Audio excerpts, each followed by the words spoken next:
It called. At sundown.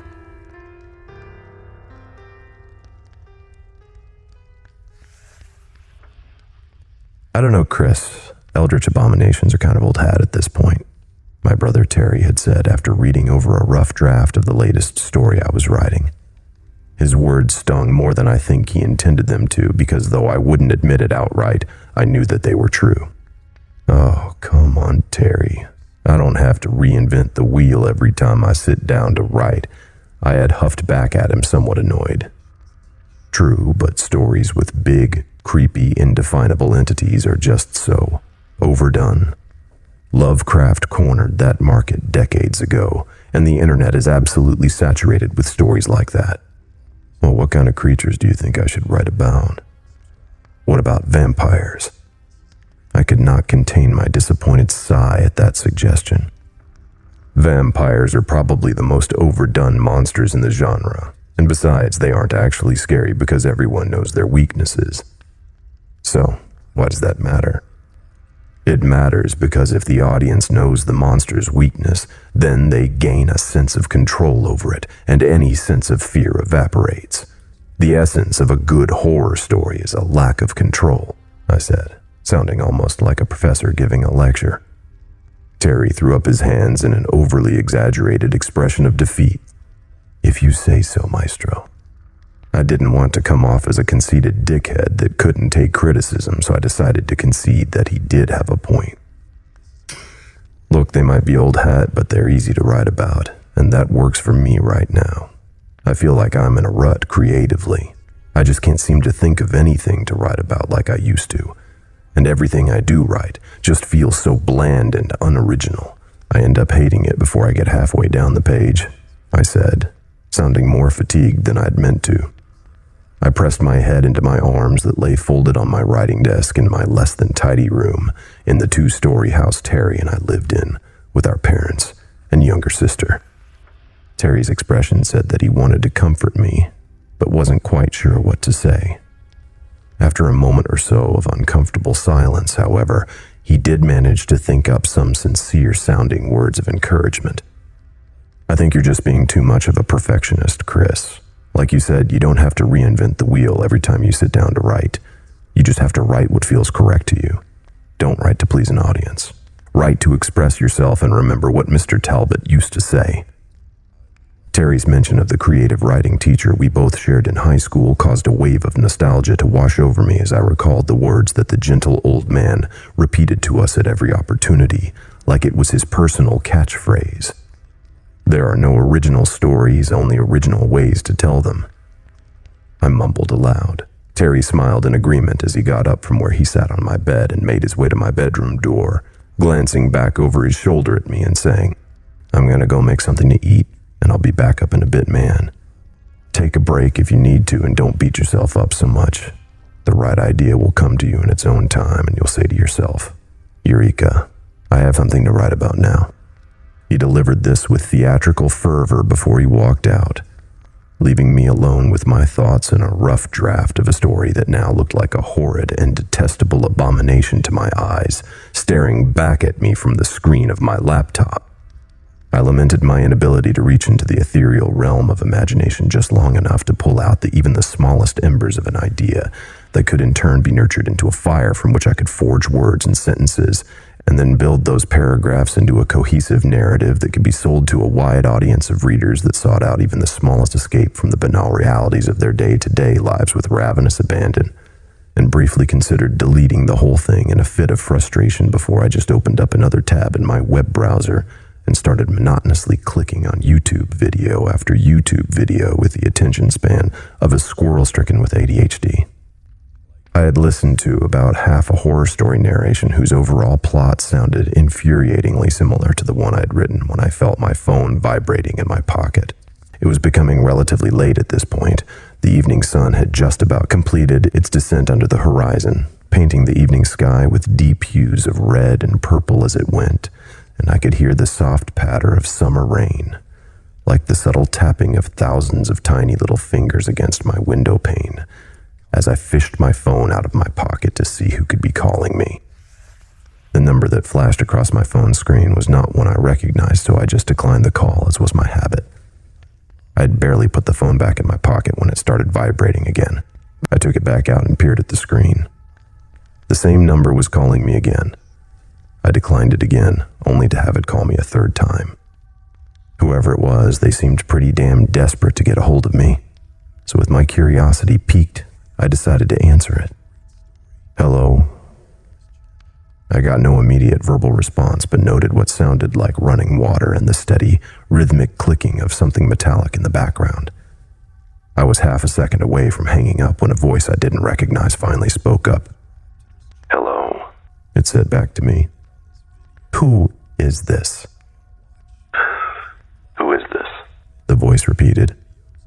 "You're the one who called, so you tell me," I had said, already annoyed with this mystery caller. The voice on the other end simply repeated my words back to me again in a sarcastic and juvenile tone, the likes of which you'd expect to hear from a middle schooler, self-assured and totally convinced that his lame joke was in fact hilarious. "You're the one who called, so you tell me." The voice sounded like someone young trying to do an impression of someone much older, a gruff monotone that cracked at frequent intervals, revealing a softer and higher-pitched sounding voice that almost sounded feminine, though I couldn't quite decipher if it was male or female. But regardless, it seemed obvious to me at this point that this was some bored kid's idea of a prank call, and since I wasn't really doing much anyway, I decided to play along for a minute. "I'm an unoriginal dipshit," I said, waiting for the voice to repeat it. The voice let out a delighted giggle before saying, "You're an original dipshit." "Yes, ha, very funny. Listen, kid, 1997 called and it wants its lame prank call back. If you're gonna do shit like this, you need to at least be funny first." The voice didn't respond right away, and I was about to hang up when it said, "If you say so, maestro." Then the line went dead. Weird. My first immediate thought was that Terry must have been the prank caller, and that he had probably used some kind of voice changer, the likes of which you could buy at a Halloween shop or order online. I made a mental note to chastise him for interrupting my work next time I saw him, and then I put my phone back in my pocket and went back to surfing the web, putting the strange prank call out of my mind. I spent another hour or so, watching videos and intermittently adding a few new sentences to my story that seemed doomed to remain forever unfinished due to my own lack of creativity before I decided to get up from my desk and go downstairs to make a pot of coffee, as I usually did when I needed to kick-start my imagination. Leaving my desk, I stepped over some dirty clothes that never managed to make their way to the hamper that laid at the foot of my bed and made my way out into the hallway. As I walked toward the stairs, I passed the washing machine and the dryer that lay in a closet just at the top of the stairs and noted the familiar sound of running water and the steady rhythmic clicking of something metallic coming from the dryer as the machines worked through their wash cycles. That was pretty common in my house, especially since Terry rarely ever bothered to check his pockets for change before he put his clothes through the wash, and the end result was always that metallic clicking sound as the change left in his pocket was tossed around in the dryer. This kind of solidified my idea that Terry was my mystery caller, and I resolved to go downstairs and make fun of him for his lame attempt at a prank while I made my coffee. I strolled down the steps at a leisurely pace and proceeded into the somewhat cluttered living room where I found Terry lounging on the couch, watching what looked like some old black and white noir film. The TV screen was filled with the image of a middle-aged man in an overcoat and a fedora that seemed to be the trademark of the genre, as he browsed what appeared to be a library bookshelf absent-mindedly before a woman approached him and asked, "Can I help you, sir?" "Oh yeah, I'm looking for a good mystery on something off the beaten track like the Maltese Falcon," he replied. The two characters bantered back and forth like that while Terry watched with intrigue, totally oblivious to my approach. I scooped the remote up off the couch and tossed it at him lightly, intending to startle him. He jolted upward when the remote made its impact and whirled around with a scowl on his face. "What the fuck, dude?" "That's for that lame prank call. You seriously gotta up your game, man. Hard to believe you called me unoriginal." Terry looked both perplexed and genuinely confused by my statement, being ever the dramatic actor that he was. "What are you talking about?" "Don't play dumb, Terry." The voice changer was a nice touch, but I could tell it was you on the phone. "Nobody else calls me Maestro." "What the actual fuck are you talking about, man? Why would I call you for anything? You're literally in shouting distance." "Yeah, sure, of course, Terry. You're clearly innocent. It was obviously the boogeyman who interrupted my writing session with a lame-ass prank call from on top of the stairs," I replied sarcastically. Terry's response was defensive. "Look, man, if somebody prank called you, it wasn't me. I don't even have my phone on me. It's in my room on the charger." I had expected him to smile and laugh while he admitted to making the call, maybe even make a few well-intentioned jabs at my writing like he usually did. But his adamant refusal to accept responsibility began to sow seeds of doubt in my mind. "Cut the shit, man. I know it was you. It had to have been." I could hear the washer and dryer in the background. Terry opened his mouth to reply, but the words died on his lips as a loud crashing sound resonated from upstairs, and both of us turned a deathly pale. The sound was followed by loud scratching noises like nails on a chalkboard, and then the quick pitter-patter of what sounded like small feet running quickly down the hallway before silence prevailed throughout the house once again. I looked at Terry with undisguised fear in my eyes. Our sister was spending the night at a friend's house, and our parents were both working until late, meaning Terry and I were supposed to be alone in the house, so it goes without saying that we were both scared shitless by this development. After a few tense moments of silent stillness, I finally said to Terry, "Go get something from the kitchen." He nodded, understanding that by something I meant a weapon we could use for self-defense, since it seemed clear that we were dealing with some kind of break-in. Without a word in response, he went to the kitchen, and I followed close behind. We each grabbed the largest and sharpest kitchen knives we could find and proceeded back into the living room, toward the stairs. I don't think I've ever taken longer to climb up a flight of stairs in my life than I did in those moments. Adrenaline slowed the flow of time down to a trickle, and each step felt like a mile. Even with Terry at my back, I don't think I'd ever been more scared in my life. As we both ascended the staircase, not knowing what the hell to expect, all of the typical sounds I usually associated with my house suddenly sounded alien and threatening. Every creak of a floorboard was an attacker about to ambush me, and every gust of wind that echoed from outside was a monster about to leap from the shadows. When we finally did make it to the top of the stairs, I found my bedroom door hanging open, and after getting closer, I saw what looked like some kind of weird geometric symbol on the inside of the door that looked as if someone had carved it into the wood with their fingernails. Fresh crimson droplets of blood ran down the door in some areas where the symbol had been drawn, and I almost gagged when I saw what looked like an entire blackened fingernail lodged in the door, as if someone had jammed their fingers into the wood of the door so deep and with such haste that they literally tore off their own fingernails while drawing this weird arcane symbol that almost looked like a star, with 7 ugly points that curved outward along the width of my door like talons with an inverted triangle at its center. "What the fuck?" I heard Terry say behind me as I slowly proceeded into my bedroom with the kitchen knife at the ready, since I was now totally convinced that some psychotic teenager had just broken into our house. As I passed through the doorframe and into my room with Terry in tow, fear gave way to confusion as I looked around my bedroom, expecting to find it ransacked after the commotion I heard from downstairs, only to find it neater than I had left it just moments ago, and not just neater, but wholly different in ways that shouldn't have been possible in the short time that I was downstairs.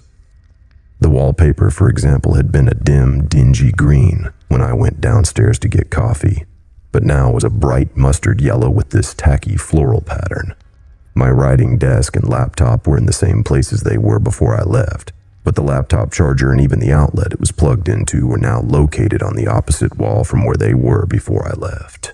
Clothes that had been strewn across the floor were now tidily folded and placed atop an ornate-looking dresser I'd never seen before, and the posters of various cartoon characters that had been on my walls had been replaced with framed portraits of people I didn't recognize. An old woman in an expensive-looking red satin dress with sad gray eyes, a middle-aged man in a dark overcoat with a bitter expression etched into his bearded face, and a yellow-eyed child whose face reached into the uncanny valley and disturbed me deeply. He looked normal at a glance, but the longer I stood and looked at him, the more off he seemed. His eyes were too far apart, and his prominent cheekbones were a bit too high, while his nose was a bit too low on his face. It looked less like a portrait of a real person and more like some alien who had never actually seen a human child before had attempted to paint one based on a description of one alone. Terry and I must have stood there staring at my room's sudden transformation with slack-jawed confusion and mounting terror for what felt like forever before the ring of the cell phone in my pocket snapped us out of our stupor. I fished the phone out of my pocket with trepidation and felt my blood curdle in my veins when I looked at the screen and saw my mystery caller's number flashing across it. I answered it, almost without thinking. "Can I help you, sir?" the voice asked, sounding delighted that I had answered the phone on the first ring. What the fuck is going on? Who are you? What do you want? "I'm looking for a good mystery off the beaten track like the Maltese Falcon." Look, kid, I don't know how you got in here or what you want, but you're sick and you need to leave my house now. My brother and I are armed, and if you don't get the fuck out right now, somebody's gonna get hurt. "Somebody's gonna get hurt. You need to leave my house now." It repeated with a demented giggle, adding emphasis to the word my, as if to say that this was not my house at all, but rather its house, before the line went dead. My next immediate instinct was to call the police, and I readied myself to dial 911, only to have my heart sink as I found that I suddenly had no service. I turned back to Terry to see his face a pale, bloodless mask of dumbfounded confusion as he looked toward the doorway that led back into the hallway, and I followed his gaze to find that the plain white wall of our hallway had been replaced by the same mustard yellow wallpaper that now covered the walls of my room. Not only that, but on the wall directly opposite to my room, carved in the same grotesque manner as the symbol on my door, was a cryptic message of some kind that read, 7 points for 7 doors, 7 horns upon 7 heads, and 7 sacrifices asleep in their beds. What the actual fuck? Terry wondered aloud in a bewildered voice, and I had no words to form a reply. I could still hear the rain as it beat against the window pane from outside. Each drop against the glass sounded in my ears like the crack of thunder as my mind reeled from what was unfolding before me, and the sound brought me back to what I now loosely refer to as reality. I clutched the kitchen knife in my hand while I turned back to Terry. "We have to get outside." He nodded in agreement, and we both bolted for the hallway toward the stairs, only to find them completely missing when we made our way out of my bedroom, replaced by a long hallway covered with that same ugly yellow wallpaper and lined with countless doors all etched with that same gruesome symbol, and portraits identical to the ones in my room hung from the walls at regular intervals. Scared doesn't begin to describe what I felt as I looked down that long hallway where my stairs used to be. Nothing seemed to make sense anymore. I looked behind me to see what remained of my house's second floor, replaced by this hallway that seemed to stretch on endlessly until it faded from view. In a panic, I ran down the hallway as fast as I could, heedless to Terry's cries for me to slow down as I searched desperately for an exit and found only more of the hallway. That's when my phone rang out again. I hesitated to answer for only a moment before I accepted the call and brought the phone back up to my ear. "Hello?" I asked. "Hello," the voice said. "What is this place? Why are you doing this?" The voice's response was petulant, like that of a child explaining the obvious. "Because the essence of a good horror story is a lack of control." My response to this thing's twisted taunting died in my throat when I heard Terry scream somewhere far behind me, followed by the guttural growls of something that sounded utterly inhuman. Without thinking, I pocketed my phone and called out after him as I turned tail and ran back down the hallway, looking for him, but found only a massive pool of blood that started in the middle of the hallway and ended at one of the doors on the right. I approached the door slowly with the kitchen knife still in hand, mortal terror making each step a Herculean task. The sharp hiss of the door's hinges made the hair on the back of my neck stand up as I stepped through the doorway, expecting to see something ghastly, only to see my empty bedroom, just as I had left it before I'd gone downstairs to harass Terry. I looked around in astonished bewilderment and saw that the strange hallway that had been there just a moment before I stepped through the doorway was now gone, replaced by my own second-floor hallway. I must have slammed and opened it again at least 10 times trying to get it to open back up into that awful yellow hallway to no avail. I ran all throughout the house calling out for Terry, only to be met with the silence of an empty house, with my brother nowhere to be found. Left with no other options, I quickly donned my jacket and ran out the front door into the freezing rain toward the police station up the road, desperate to tell someone about what I had just gone through. I must have made it at least halfway down the street when I heard my phone ring again, for the last time that night, and I answered it with rage and indignation pouring from my voice. "What have you done with Terry?" At first, there was no answer, just the steady sound of something metallic clicking in the background before the voice finally said, "You have something to write about now, Maestro." And the line went dead. You'd think that hearing that awful voice next to the unmistakable sounds of my own washer and dryer would have terrified me, because that meant that whatever that thing was, it was still in my house. But that's not what scared me the most about that final call. What scared me the most was that the voice now sounded exactly like Terry.